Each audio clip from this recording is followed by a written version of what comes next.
വചനപ്രദീപത്തിൻ്റെ ശ്രോതാക്കളായ ഏവർക്കും യേശുക്രിസ്തുവിൻ്റെ ധന്യനാമത്തിൽ സ്നേഹാവന്ദനം. ഒരു കർത്തൃദിവസം കൂടെ ദൈവം നമുക്ക് ദാനമായി നൽകിയല്ലോ.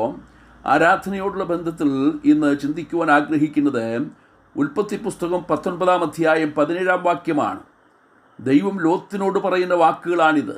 നിനക്ക് നാശം ഭവിക്കാതിരിപ്പാൻ പർവ്വതത്തിലേക്ക് ഓടിപ്പോകാം. സോദോം ഗോമോറ പട്ടണങ്ങളെ ദൈവം നശിപ്പിക്കുവാൻ പോകുകയാണ്. 10 നീതിമാന്മാരെങ്കിലും ഉണ്ടെങ്കിൽ ദൈവം നീതിമാന്മാരെ ദുഷ്ടന്മാരോടുകൂടെ നശിപ്പിക്കുകയില്ല എന്ന് ഉറപ്പ് കൊടുത്തിട്ടുള്ളതാണ്. എന്നാൽ 10 പേർ പോലും നീതിമാന്മാരായില്ലായിരുന്നു എന്നതാണ് സത്യം. ലോത്തിനെയും കുടുംബത്തെയും രക്ഷിക്കുവാൻ ദൈവം തീരുമാനിച്ചു. ദൂതന്മാരെ അയച്ച് ലോത്തിനെ ബന്ധപ്പെടുത്തി എന്നാണ് തിരുവചനം പറയുന്നത്. എന്നിട്ടും ലോത്തിൻ്റെ ഭാര്യ പുറകോട്ട് നോക്കി ഉപ്പുതൂണായി ഭവിച്ചു. ലോത്തിൻ്റെ മരുമക്കളാകുവാൻ നിശ്ചയിക്കപ്പെട്ടവരോട് പട്ടണത്തിന് വരുവാൻ പോകുന്ന നാശത്തെക്കുറിച്ച് പറഞ്ഞെങ്കിലും അവർ അത് വിശ്വസിച്ചില്ല. ലോത്ത് തമാശ പറയുന്നു എന്നാണ് അവർ ചിന്തിച്ചത്. എന്നാൽ ദൈവത്തിൻ്റെ സമയമായപ്പോൾ ന്യായവിധി വന്നു. ആകാശത്ത് നിന്ന് തീയും ഗന്ധകവും പെയ്തിറങ്ങുവാൻ തുടങ്ങി. ലോത്തും 2 പെൺമക്കളും ബന്ധപ്പെട്ട് ഓടി പട്ടണത്തിന് പുറത്തു വന്നു. അവർക്ക് ദൈവത്തിൻ്റെ വലിയ രക്ഷ അനുഭവിക്കുവാൻ കഴിഞ്ഞു. അല്പം കൂടി താമസിച്ചു പോയെങ്കിൽ അവരും ആ ന്യായവിധിയുടെ അഗ്നിയിൽ വെന്തരിയുമായിരുന്നു. ദൈവം കൃപ ചെയ്തത് കൊണ്ട് മാത്രമാണ് ലോത്തിനും 2 മക്കൾക്കും രക്ഷ പ്രാപിക്കുവാൻ കഴിഞ്ഞത്. മറ്റുള്ളവർക്കും ദൈവത്തിൻ്റെ രക്ഷ കരസ്ഥമാക്കുവാൻ കഴിയുമായിരുന്നു. എന്നാൽ ദൈവം പറഞ്ഞ വാക്കുകൾ വിശ്വസിക്കുവാനോ അംഗീകരിക്കുവാനോ അവർക്ക് കഴിഞ്ഞില്ല. സോദോമും ഗോമോറയും ചുറ്റുമുള്ള പട്ടണങ്ങളും ദുർനടപ്പാചരിച്ചതിനാൽ നിത്യാഗ്നിയുടെ ശിക്ഷാവിധി സഹിച്ചുകൊണ്ട് പാപം ചെയ്യുന്നവർക്ക് ദൃഷ്ടാന്തമായി കിടക്കുന്നു എന്ന് യൂദയുടെ ലേഖനം 7 വാക്യത്തിൽ പറയുന്നു. ദൈവം സോദോം ഗോമോറ പട്ടണങ്ങളെ നശിപ്പിച്ചു കളഞ്ഞു എന്നതിൻ്റെ ചരിത്ര തെളിവായി ഇന്നും ചാവുകടൽ നിലകൊള്ളുന്നു. ഗന്ധകം അടിഞ്ഞുകൂടിയതിനാൽ അതിലൊരു ജലജീവിക്ക് പോലും വസിക്കുവാൻ കഴിയുന്നില്ല. ദൈവത്തിൻ്റെ ന്യായവിധിയുടെ ഭീകരതയാണത് വെളിപ്പെടുത്തുന്നത്. ലോകം മുഴുവൻ ഇന്ന് ന്യായവിധിയുടെ വക്കിലെത്തി നിൽക്കുന്നുവെന്ന് വചന വെളിച്ചത്തിൽ നമുക്ക് ഗ്രഹിക്കുവാൻ കഴിയും. നോഹയുടെ കാലത്തെയും ലോത്തിൻ്റെ കാലത്തെയും അതിന് ദൃഷ്ടാന്തമായി പറഞ്ഞിരിക്കുന്നു. നോഹയുടെ കാലത്ത് ഭൂമിയെ മുഴുവൻ മുക്കിക്കളയുവാൻ കഴിയുന്ന ജലപ്രളയമുണ്ടായി. എന്നാൽ ലോത്തിൻ്റെ കാലത്ത് സോദോം ഗോമോറ പട്ടണങ്ങളാണ് ന്യായവിധിക്ക് വിധേയമായത്.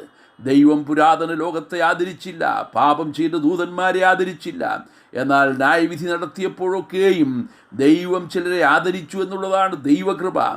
ഒരു കർത്തൃദിവസമായി ഇന്ന് നാം ആ ദൈവകൃപയെ ഓർക്കുകയാണ്. ലോത്ത് ന്യായവിധിയിൽ നിന്ന് രക്ഷ പ്രാപിച്ചപ്പോൾ പറയുന്നത്, കർത്താവേ, നിനക്ക് എന്നോട് കൃപ തോന്നിയല്ലോ, എൻ്റെ ജീവനെ രക്ഷിപ്പാൻ എനിക്ക് വലിയ കൃപ നീ കാണിച്ചിരിക്കുന്നു. ഇത് തന്നെയാണ് നമുക്കും പറയുവാനുള്ളത്. സ്വന്തം പുത്രനെ ആദരിക്കാതെ നമുക്ക് എല്ലാവർക്കും വേണ്ടി ഏൽപ്പിച്ചു തരുവാൻ ദൈവം പ്രസാദിച്ചു. അവനെ തകർത്ത് കളവാൻ യഹോവയ്ക്ക് ഇഷ്ടം തോന്നിയെന്ന് യെശയ്യാ പ്രവാചകൻ രേഖപ്പെടുത്തിയിരിക്കുന്നത് പോലെ പിതാവാം ദൈവം തൻ്റെ പുത്രനോടൊരു ആദരവും കാണിച്ചില്ല.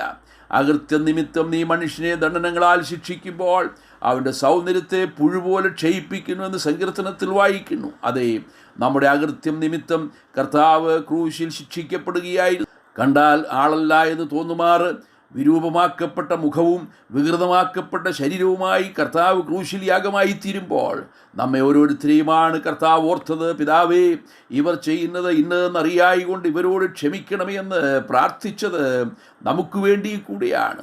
നമ്മെ നിത്യനാശത്തിൽ നിന്ന് വിടുവിക്കുവാൻ ദൈവം നമ്മോട് കൃപ ചെയ്തു. നാം നിത്യനാശത്തിൽ നിന്ന് വിടുവിക്കപ്പെട്ടവരോ എങ്കിൽ ആ ദൈവകൃപയുടെ അളവറ്റ വലിപ്പം നാം മനസ്സിലാക്കി ദൈവത്തിന് മഹത്വം കൊടുക്കുക.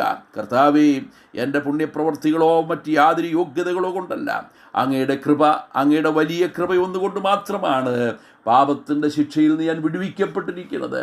സ്വന്തം പുത്രനെ ആദരിക്കാതെ എനിക്ക് വേണ്ടി ക്രൂശിൽ തകർക്കുവാൻ എന്നോടുള്ള ദൈവത്തിൻ്റെ വലിയ കൃപ അവിടുന്ന് ക്രൂശിൽ വെളിപ്പെടുത്തിയതുകൊണ്ട് അങ്ങേക്ക് മഹത്വം. സ്വർഗീയ പിതാവേ, ഞങ്ങളോടുള്ള അവിടുത്തെ വലിയ കൃപയ്ക്കായി സ്തോത്രം. നിത്യ ന്യായവിധിയിൽ ഞങ്ങളെ രക്ഷിച്ചതുകൊണ്ട് സ്തോത്രം. ഞങ്ങളുടെ ന്യായവിധി ക്രിസ്തുവിൽ നീങ്ങിപ്പോയതുകൊണ്ട് സ്തോത്രം. അതുകൊണ്ട് ഇപ്പോൾ ക്രിസ്തുവേശുള്ളവർക്ക് ഒരു ശിക്ഷാവിധിയുമില്ല എന്നുള്ള വചനപ്രകാരം ഞങ്ങളുടെ ശിക്ഷാവിധി നീക്കിയതിനാൽ ഞങ്ങളെല്ലാം മഹത്വം അങ്ങയുടെ തൃപാദത്തിൽ അർപ്പിക്കുന്നു. ക്രിസ്തുവേശുവിൻ്റെ ധന്യമായ നാമത്തിൽ തന്നെ. ആമേൻ.